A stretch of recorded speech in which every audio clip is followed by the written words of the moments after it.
हुकूमत की जानिब से लोड शेडिंग सिफर करने के दावे धरे रह गए। कम फराहमी और ज़्यादा तलब ने लोड शेडिंग का अज़ाब मुसल्लत कर दिया है। इस बारे में देखते हैं ये रिपोर्ट। एक जानिब बिजली तलब में कमी के शिकवे तो दूसरी तरफ बिजली का शॉर्टफॉल। पावर डिवीजन ने शॉर्टफॉल के आदाद-ओ-शुमार जारी कर दिए, जिसके मुताबिक मुल्क में बिजली की तलब 22,200 मेगावाट तक पहुंच गई, जबकि पैदावार 17,150 मेगावाट है।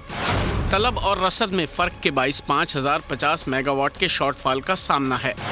यही कमी लोड शेडिंग में ज़्यादती का सबब बनने लगी।